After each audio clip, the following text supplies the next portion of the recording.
Delilah settled at her workstation and opened the structural analysis software.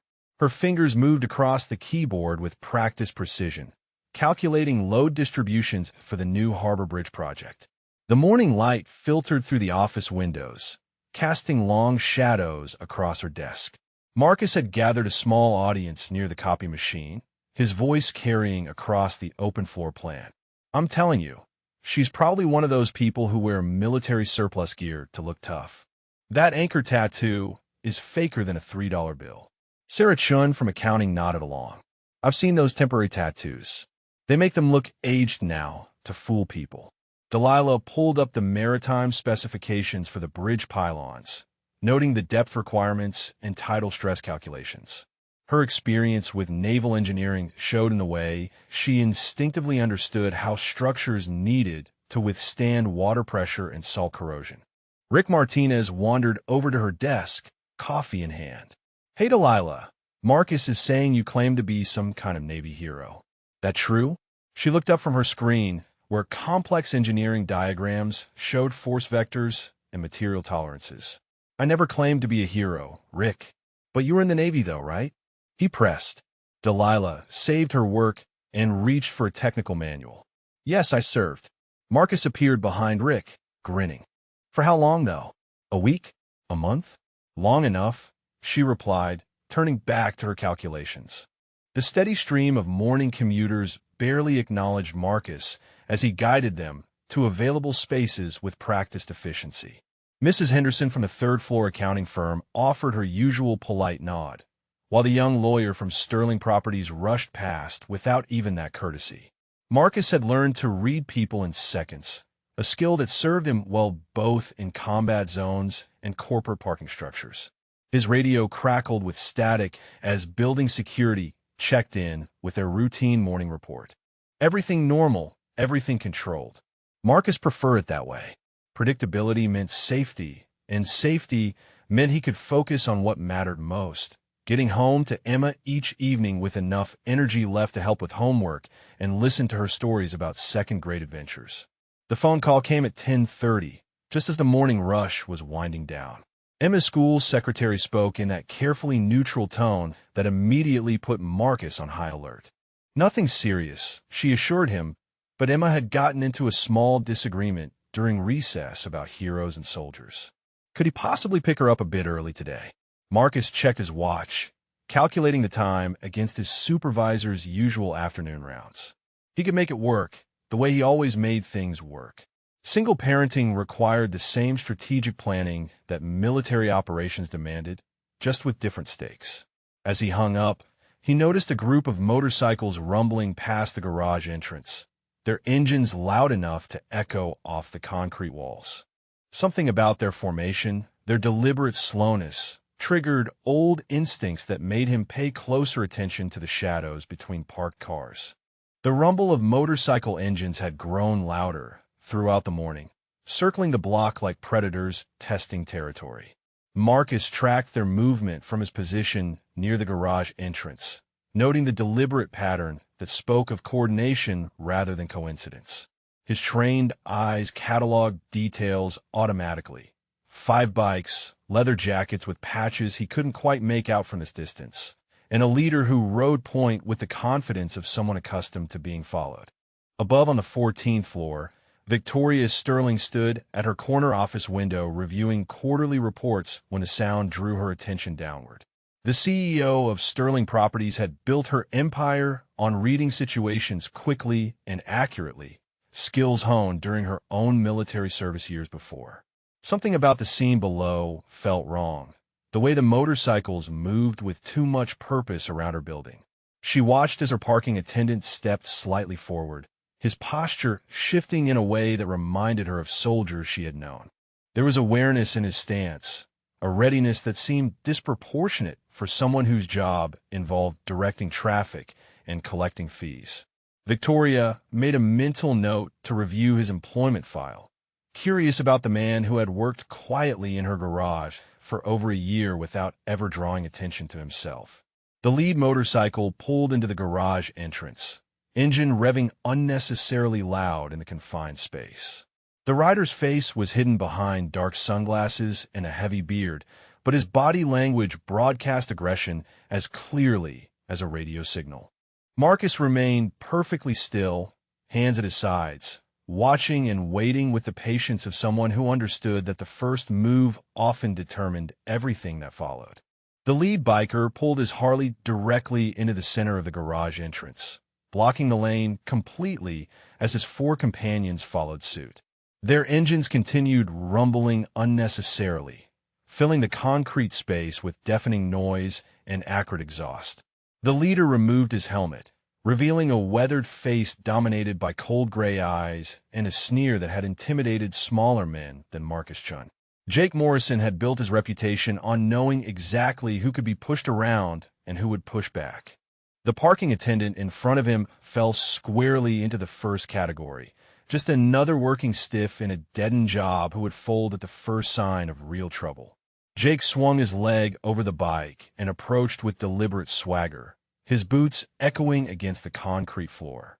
"Good morning, sir," Marcus said evenly, his voice carrying the neutral professionalism he had perfected over months of dealing with difficult customers. "I need to ask you to move your bikes to designated parking spaces. These lanes need to remain clear for traffic flow." Jake laughed, a harsh sound that his crew echoed automatically.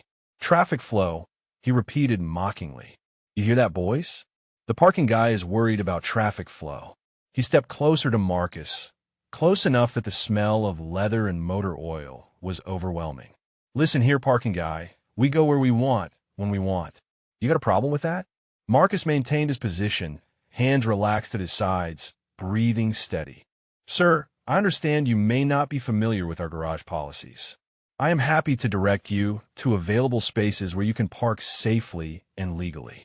The other bikers dismounted now, forming a loose semicircle behind their leader as Jake's face darkened with genuine anger at being treated like just another customer. By Wednesday, Marcus had turned his suspicions into a daily entertainment. He'd recruited Jake Brennan from the design department and Tom Ellis from project management, creating a small coalition of skeptics who made it their mission to expose what they called Delilah's military fantasy. During the lunch break, they cornered her near the vending machines. Marcus crossed his arms and leaned against the wall. "So, Delilah, we've been thinking. If you really served, you must have some stories, right? Some heroic battles? Maybe you single-handedly won World War III?" Jake snickered. "Come on, spill the details. What was your rank? What ship were you on? Surely someone with that fancy anchor tattoo has some war stories to share." Delilah inserted coins into the machine and selected a bag of pretzels. The mechanical were filled the awkward silence. "I prefer not to talk about my service," she said simply. "That's convenient," Tom interjected. "Real veterans love sharing their experiences. My uncle was a Marine, and he tells everyone about his tours. But you're mysterious about it, because there's nothing to tell." Marcus stepped closer. "Face it, Delilah. We know you're lying. That tattoo shop special doesn't fool anyone. You probably got it to impress some sailor boyfriend who dumped you when he figured out you were pretending." The pretzel bag crinkled in Delilah's steady grip. She met Marcus's eyes with that same unsettling calm. "If you say so, Marcus." She walked away, leaving the three men exchanging triumphant glances. Marcus stepped into his small attendant booth to take his lunch break when his phone buzzed with Emma's familiar ringtone. Her voice bubbled with excitement as she described her school project about community heroes, how she had chosen to write about firefighters and police officers and soldiers who kept people safe. "Daddy," she said, her 80-year-old voice filled with innocent wisdom, "do you think there are heroes who don't wear uniforms?" The question hit Marcus deeper than she could possibly understand. "Sometimes, sweetheart," he replied quietly, "the biggest heroes are the ones nobody notices. They just do what needs to be done." Emma giggled and told him about recess, about how Tommy Peterson had said girls couldn't be heroes, and how she had corrected him with fact she had learned from Marcus about female soldiers and firefighters. She was proud of standing up for what was right, just like Daddy had taught her. Jake and his crew had positioned themselves close enough to the booth that every word of the conversation carried clearly to their ears. When Marcus hung up, Jake stepped forward with a mocking grin that made his intentions crystal clear. "That your little girl, parking guy?" he asked loudly enough for his crew to hear. "Sounds like she thinks her daddy is some kind of hero." The other bikers snickered at the obvious humor of a parking attendant being anyone's hero. Jake continued his performance, feeding off their laughter. "What do you tell her you do for a living? Save the world one parking space at a time?" 14 floors above, Victoria Sterling watched the scene unfold through her office window, her military-trained instincts recognizing something familiar in the way the attendant held himself despite the mounting pressure. The afternoon rush had begun when Jake decided to make his final move. The bikers repositioned their motorcycles to block the exit ramp completely, trapping 6 cars full of Sterling Building employees who needed to leave for appointments and family obligations. Engines revved menacingly as frustrated drivers honked their horns, creating a cacophony that echoed off the concrete walls like thunder. Marcus watched Mrs. Henderson sitting in her car, clearly distressed as she glanced repeatedly at her watch. The young lawyer had rolled down his window and was shouting demands that the bikers ignored with deliberate amusement. A woman with 2 small children in car seats looked genuinely frightened as one of the riders walked slowly past her vehicle, his boots clicking against the pavement with theatrical menace. The breaking point arrived when Jake approached Marcus directly, his crew flanking him on both sides in a formation designed for maximum intimidation. "Listen here, parking guy," he said, his voice carrying the casual cruelty of someone who enjoyed causing fear. "We have decided this garage belongs to us now. You can either walk away and find yourself another job, or we can help you understand why that would be the smart choice." Marcus felt the familiar weight settling in his chest, the same feeling he had experienced when protecting innocent people became more important than protecting himself. Behind Jake, he could see Mrs. Henderson dabbing at her eyes with a tissue, and the mother with children was frantically trying to call someone on her phone.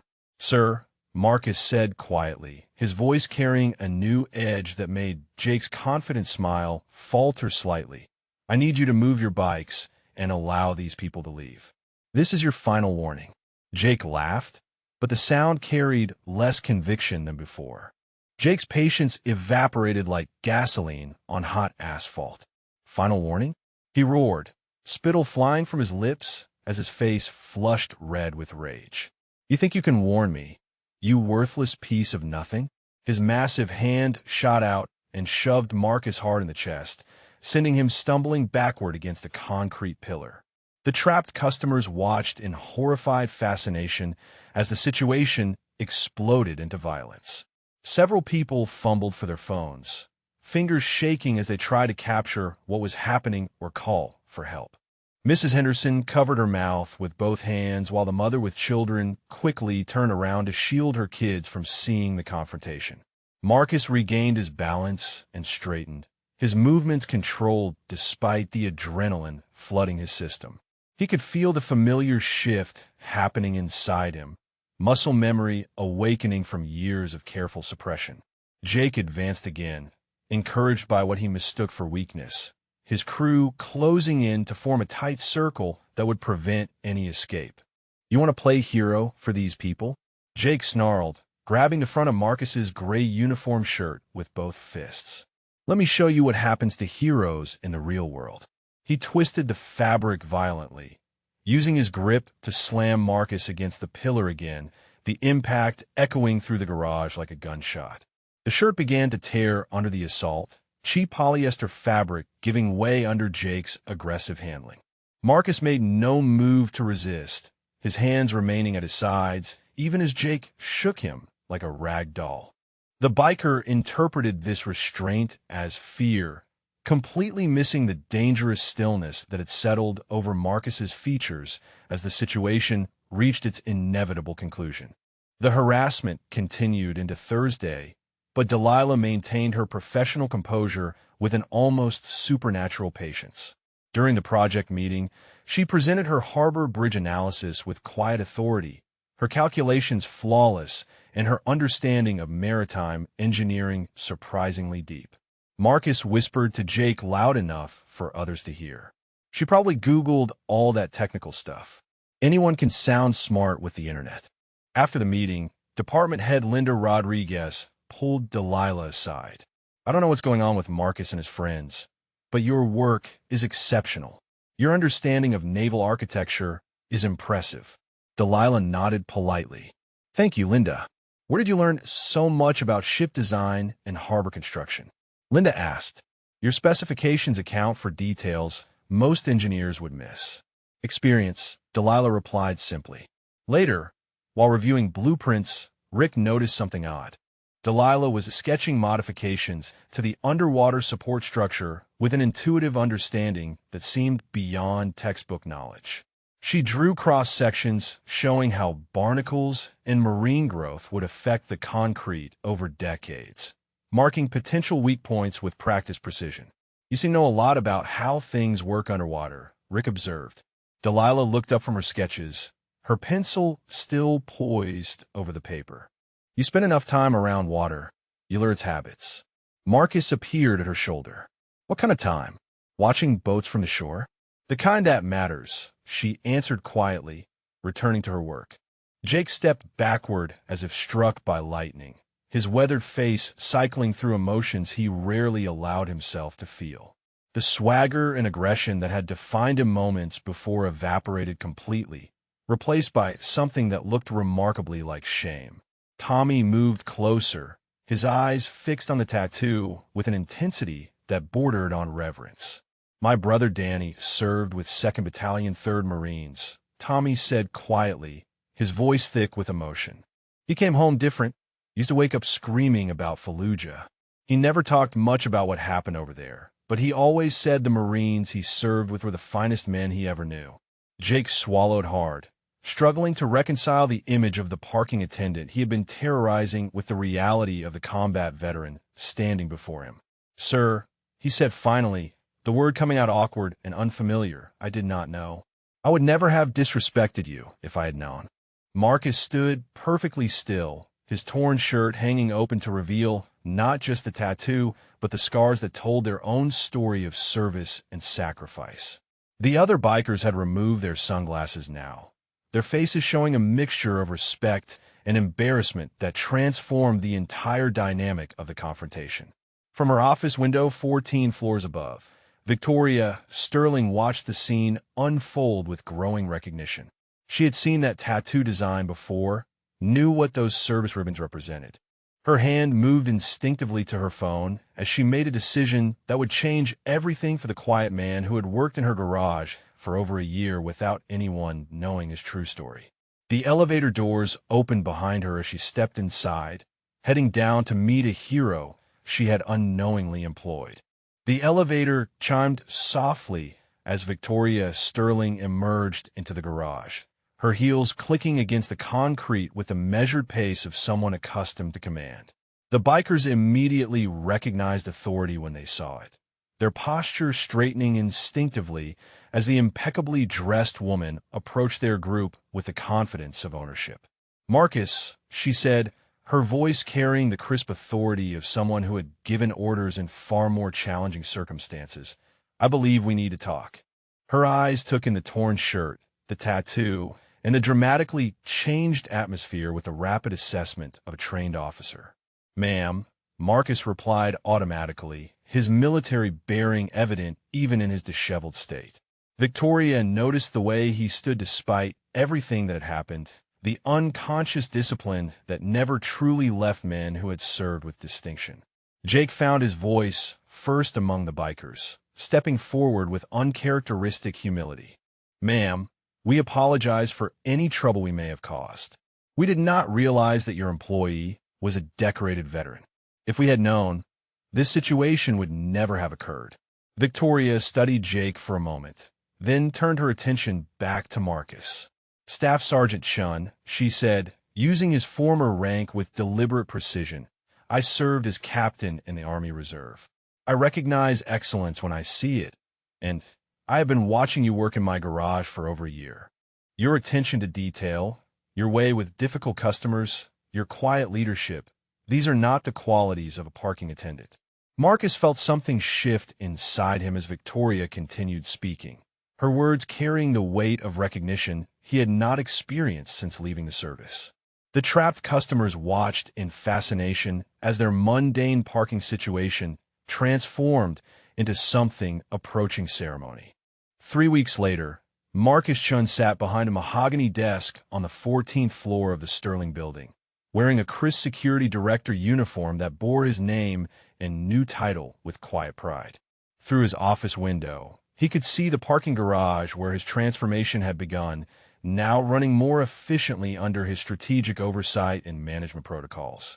Victoria had offered him the position that same afternoon, recognizing that his military experience in logistics and personnel management made him uniquely qualified to oversee security operations for her entire property portfolio. The salary increase meant Emma could attend the private school she had dreamed of, and Marcus could finally provide the stability his daughter deserved. Jake and his crew had become unlikely allies, their respect for Marcus's service evolving into genuine friendship. They now served as unofficial neighborhood watch volunteers, their intimidating presence redirected toward protecting the community rather than disrupting it. Tommy had even enrolled in veteran services programs, inspired by Marcus's example of quiet dignity and second chances. Emma burst through his office door after school, her backpack bouncing as she ran to hug her father behind his new desk. "Daddy," she said, her voice filled with 80-year-old wonder, "everyone at school says you're a real hero now. But I always knew that, even when you wore the gray shirt." Marcus smiled and pulled his daughter close, understanding finally that heroism was not defined by uniforms or recognition, but by the choice to stand up for others when it mattered most. If this story of hidden strength and unexpected recognition touched your heart, please drop a comment and let us know your favorite moment, or if you have witnessed similar quiet heroes in your own community who deserve to be seen and valued.